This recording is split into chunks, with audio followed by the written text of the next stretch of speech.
আসসালামু আলাইকুম, সবাইকে একাডেমি চ্যানেলে স্বাগতম। যারা 2026 শিক্ষাবর্ষে মাস্টার্স প্রফেশনাল যেমন বিএড, এমএড, বিপিএড, এমপিএডি প্রাথমিক আবেদন জমা দিয়েছেন, তাদের রেজাল্ট প্রকাশিত হয়েছে। কিভাবে আপনি আপনার রেজাল্ট দেখবেন যে আপনি প্রথম মেধা তালিকায় চান্স পেয়েছেন কিনা, আপনি মোবাইল এসএমএসের মাধ্যমে আপনি দেখতে পারেন। উক্ত এসএমএস করে NU space ATPM space role type করে আপনি 16322-তে পাঠিয়ে দিলেই আপনি আপনার রেজাল্ট দেখতে পাবেন। অথবা আপনি জাতীয় বিশ্ববিদ্যালয়ের ওয়েবসাইটে গিয়ে আপনি রেজাল্ট দেখতে পাবেন। তো যারা প্রথম মেধা তালিকায় চান্স পেয়েছেন, এখন তারা কি করতে হবে তার ডিটেলস একটু আলোচনা করব। দেখেন, মেধা তালিকায় স্থানপ্রাপ্ত শিক্ষার্থীদের অনলাইনে চূড়ান্ত ভর্তি ফর্ম পূরণ ও প্রিন্ট PDF কপি সংগ্রহের তারিখ 28 তারিখ থেকে শুরু হবে। 28 তারিখ থেকে শুরু হয়ে চলবে 13 তারিখ পর্যন্ত, অর্থাৎ এপ্রিল মাসের 28 তারিখ শুরু হয়ে আপনাকে মে মাসের 13 তারিখ পর্যন্ত আপনি অনলাইনে আপনার অ্যাডমিশন সাবমিশন করতে পারবেন। এবং সাবমিট করার পর আপনাকে 29 তারিখ থেকে 14 তারিখ পর্যন্ত আপনাকে এই কপি কলেজে প্রয়োজনীয় কাগজপত্র সহ এবং প্রয়োজনীয় টাকা সহ আপনাকে কলেজে অফিস কক্ষে জমা দিতে হবে। তাহলে আপনি 28 তারিখ থেকে 13 তারিখ পর্যন্ত অনলাইনে সাবমিট করতে পারবেন এবং 29 তারিখ থেকে 14 তারিখ পর্যন্ত আপনাকে কলেজে গিয়ে জমা দিতে পারবেন। কলেজ কর্তৃপক্ষ 29 তারিখ থেকে 17 তারিখ পর্যন্ত জাতীয় বিশ্ববিদ্যালয়ের ওয়েবসাইটে আপনার ভর্তি নিশ্চয়ন করবে। এবং আপনি যে ভর্তি হয়েছেন এই নিশ্চয়নটা আপনি চেক করবেন কিভাবে, আপনি জাতীয় বিশ্ববিদ্যালয় থেকে চেক করতে পারবেন। তবে আমার এই চ্যানেলে একটি ভিডিও দেওয়া আছে যে কিভাবে আপনি আপনার ভর্তি নিশ্চয়ন হয়েছে কিনা সেটা কনফার্ম হবেন। এজন্য আপনি আমার ভিডিওটি দেখে আসতে পারেন।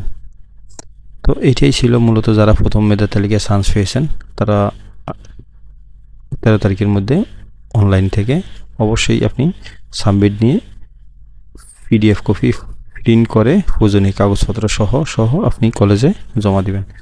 এবং প্রথম মেধা তালিকায় যাদের চান্স আসে নাই, দ্বিতীয় মেধা তালিকা পর্যন্ত আপনাদেরকে ওয়েট করতে হবে। অর্থাৎ কেউ যদি ভর্তি না হয়ে থাকে, ওই পদটি ফাঁকা থাকা সাপেক্ষে দ্বিতীয় মেরিট লিস্ট রেজাল্ট হবে। তো হতাশ হওয়ার কারণ নেই, এই সিটগুলো আসলে অ্যাভেলেবেল থাকে। আপনি কোনো না কোনো কলেজে অবশ্যই দেখবেন চান্স পাবেন। সবচাইতে বেশি একটু হয় ঢাকা কলেজে, অর্থাৎ ঢাকা ফিজিক্যাল এডুকেশন কলেজে, যেটা মোহাম্মদপুরে অবস্থিত। সেখান থেকে যদি কেউ করতে পারেন বিপিএডটি সবচাইতে ভালো হয়, আপনি অনেক কিছু জানতে পারবেন। এবং যারা বিএড করতে চাচ্ছেন, যারা টিচার আছেন, তারা অবশ্যই বিএডটি সম্পন্ন করে ফেলবেন। কারণ এই বিএড জন্যই আপনি দেখেন অনেকগুলো স্যালারি কম পাচ্ছেন, তাই অবশ্যই আপনি বিএডটা সম্পন্ন করবেন।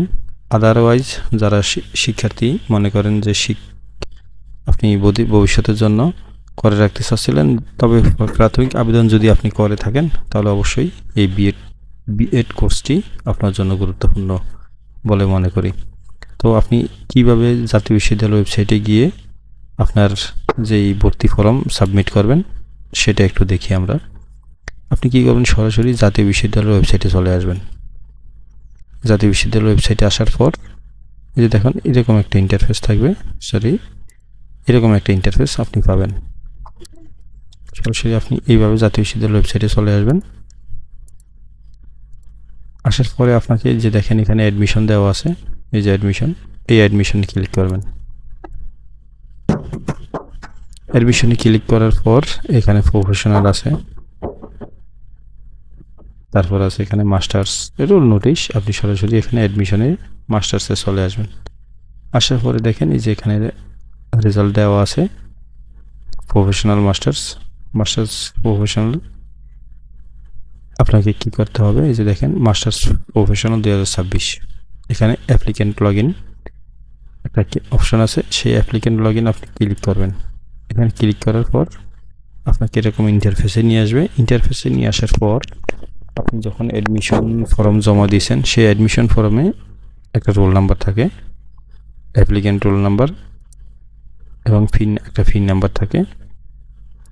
সেই পিন নাম্বারটি আপনি এখানে লগ ইন করলেই আপনাকে পুরো ডিটেলস দেখা যাবে। সেখানে আপনি তথ্যগুলো ফিল আপ করে আপনি সাবমিট করে প্রিন্ট কপি জমা নেবেন এবং প্রিন্ট কপির সাথে প্রয়োজনীয় কাগজপত্র সহ আপনি আপনার প্রতিষ্ঠানে যেই প্রতিষ্ঠানে ভর্তি হতে চান সেই প্রতিষ্ঠানে আপনি সাবমিট করবেন। তো এই ছিল মূলত আজকের ভিডিওতে দেওয়া তথ্য।